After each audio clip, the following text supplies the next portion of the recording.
I rolled a 21. Let's go, baby. I got a 12. I got 13. I rolled a 20. That's a 16. All right, Joe, you're up first. Since this thing landed right in front of me, I'm going to go holy shit and stab it with my rapier. That's a 24 to hit for 7 piercing and 8 sneak attack damage for a total of 15 damage. Awesome. Barack, you're up. I'm going to cast Hex on the creature and attack it with my Eldritch Blast. That's an 18 to hit for 14 force damage and 6 necrotic damage for a total of 20 damage. That was a quick fight. Tell me how you do it, Barack. I shoot it with my Eldritch Blast and tear its beak in half as it prepares to attack, saving Joe from some potential damage. I look over my shoulder and say, hey, thanks, man. I entered into the room I peeked, throwing back the curtain and holding out my rapier, getting ready to attack the goblins in this room. You enter the room and you don't see the 3 goblins you saw before. Your rapier, however, hums with warning. This chamber occupies the northern tower of the castle. A stone altar stands in the middle of the room, covered with blood-stained black cloth. Golden ritual implements, a chalice, a knife, and a censer, are carefully arranged on top of the altar. 2 archways to the south are covered with heavy curtains. I lie and say, come out, we won't hurt you, we just want to talk. This place is used to be run by a goblin named Lupo. He's controlled the icky monster in the room before that Barack's killed. He says that he can hear the great Maglubiet, the Great One, Thesis the goblin's gods of war. It's his very big honor to be able to hear such a voice in your brains. Oh, wow. A goblin hearing voices in his head. That's super interesting, Droop. I'm sure they would never lie about that, ever. I take a look at the golden ritual implements on the altar. You said they were golden? I'll pick them up and inspect them. And if they're any worth, I want to put them in my bag for safekeeping for later. You pick them up and notice that their craftsmanship is that of the stone statues in the other room. They are human-made art objects. As you're inspecting the objects, you hear coming from behind the altar, "No! These are mine! Leaves my shinies alone!" As a goblin with a knife jumps up and tries to stab your hand. As if instinctively guided by Joe's magical weapon, you pull your hand away at the last moment as the goblin makes contact with the altar. Everyone roll for initiative. I'm going to destroy this stupid goblin. I rolled a 9 on initiative. I got a 9 too, but you're ahead of me since you have a higher dex score, Don. I rolled an 11. I got a 24. I love this new rapier. I rolled an 18.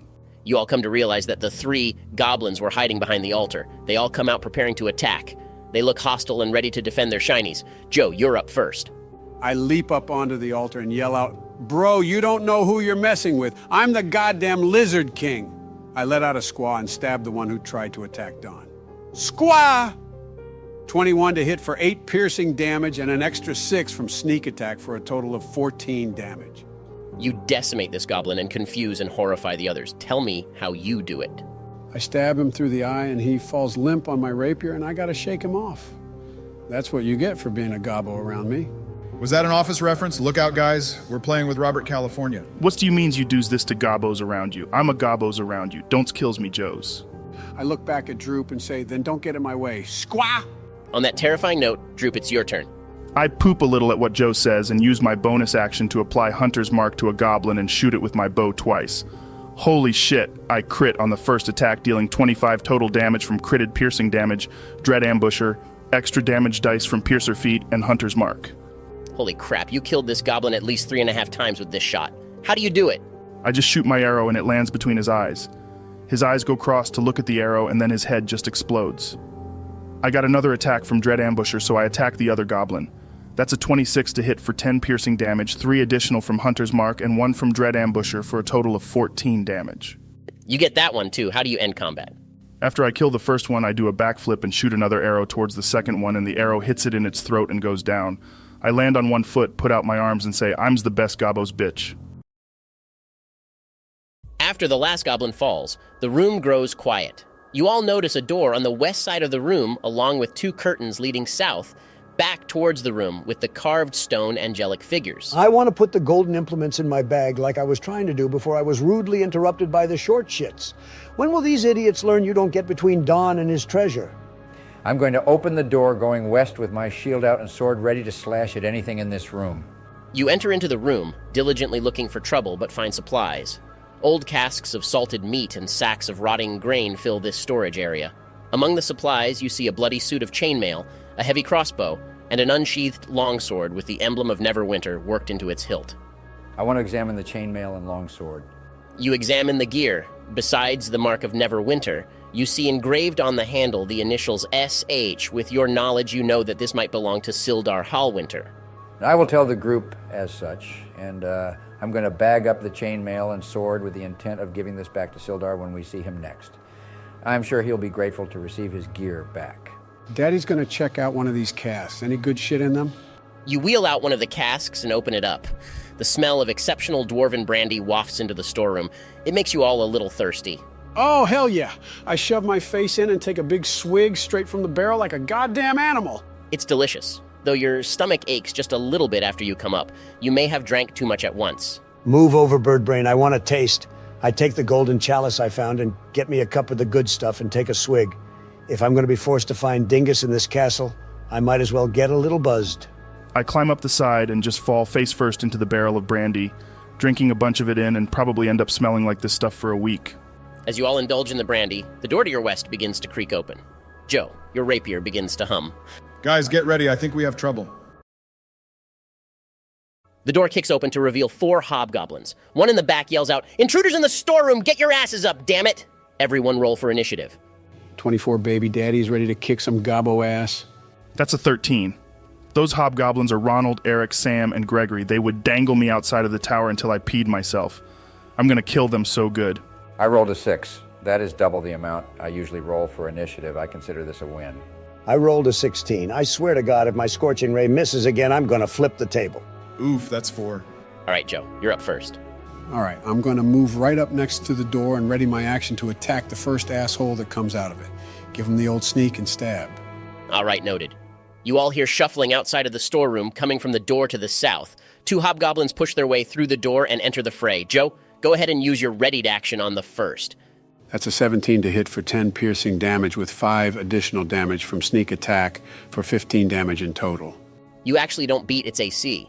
Your rapier stabs into the hobgoblin. It gets caught in its chainmail. It sneers at you, Joe, and attacks you with its longsword. He goes to swing, but hits just over your head as you duck. The other hobgoblin moves in around his ally and slips between Joe, Droop, and Don to attack Joe as well. He hits you with his longsword, cleaving you in the side for a total of 11 slashing damage. Don, you are up, and there is a hobgoblin right next to you. You will have disadvantage on ranged attacks against that target because they are close. Oh, shit. This is a tight place to fight. Can I see any of the other hobgoblins in the other room that are further than 5 feet away from me? Yes, you see one. However, I will say if you mess up a roll, you have a high chance at hitting a friend if you're looking to do Scorching Ray again. Fuck it, Scorching Ray. I'm only attacking the hobgoblins who I won't get disadvantage on. The first one I shoot is a 13, which misses. Fucking hell. I try to hit him again. Holy shit, that's a crit fail. I rolled 8 damage on that, if it matters. The first shot actually hits the hobgoblin, but he blocks the blast with his shield. The second shot you crit failed on goes a little bit lower, and you end up hitting a goblin. Unfortunately, it was your goblin. Droop, take 8 fire damage. What the hell, Don? I'm gonna blast the same hobgoblin with my last Scorching Ray. Critical success, baby. Rolling double damage gets me 15 fire damage. Tell me how you do it, Don. After getting my first 2 shots screwed over, I concentrate on my last shot and hit him dead in the forehead. The heat from the blast just melts his face, and he just ragdolls to the ground.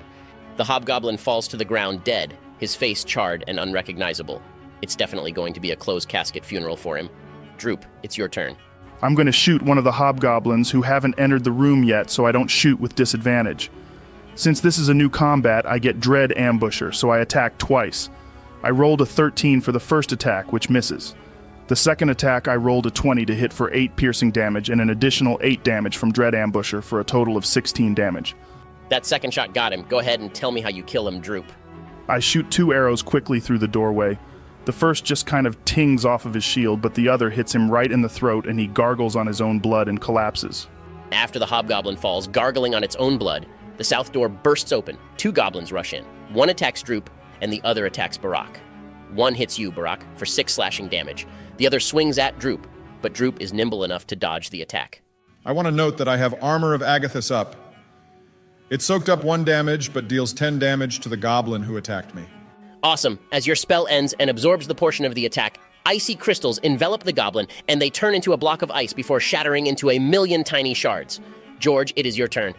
I'm going to attack at the goblin that tried to hit Droop with Talon. Rolling a 16 to hit for 7 slashing damage. That's just enough to kill the goblin. You slash across his chest and he collapses to the ground, staring up at the ceiling, contemplating his life choices. He thinks that he should have been a baker instead. I use the rest of my turn to stand in the doorway so that I can block entry from the last hobgoblin in that room from coming in. All right, Barack, it's your turn. I'm going to bonus action Hex to the hobgoblin in the room and Eldritch Blast it. That's a 20 to hit for 9 force damage and an additional 3 necrotic from Hex for a total of 12 damage. You got him. Tell me how the last moments of his life are snuffed out in an instant. He has his back turned towards me, so I wave my hands somatically to apply the Hex on him and push my hands out to cast the Eldritch Blast as the magical force energy just shoots through the back of his head, pushing him forward with such force to go against the wall, and he's dead on impact. Awesome. The sounds of slapping goblin feet heading toward the storeroom from the south entrance. 3 arrows whiz in, aimed at Joe, Droop, and Don. 2 of the arrows miss, but 1 hits Don, dealing 8 piercing damage. The last hobgoblin from the room to the west slams into George, attacking him with reckless abandon. However, his longsword is no match for your armor, George, as your shield takes the brunt of the blow. Joe, we are back up to you. I'm going to get close to George and attack the hobgoblin in the doorway to the west. Ouch, that's only a 9 to hit. That is not squaw, my guy. All right, looks like Joe is rolling like crap now. Don, redemption time. It's your turn. Okay, I'm going to do a first-level chromatic orb with a fire element on the hobgoblin. Hell yes, that's a 21 to hit for 18 fire damage. Don't even say it. I know this fucker is dead. I'm going to shoot the chromatic orb, and it's going to fly right between Joe and George and blast him. He's going to fly back and just become a charred stain on the wall across from him. Get wrecked, nerd! That happens. Good kill. Droop, it's your turn. You see 5 goblins down the passageway to the south with short bows. I shoot down the hall at one of the gobos. I roll a 27 to hit for 8 piercing damage. I stick them right in the eyeball with that shot, lower my bow, and say, "Oh, babies, I'm getting so goods at this." That goblin falls and hits his head with tremendous force on the ground as you stick it with an arrow.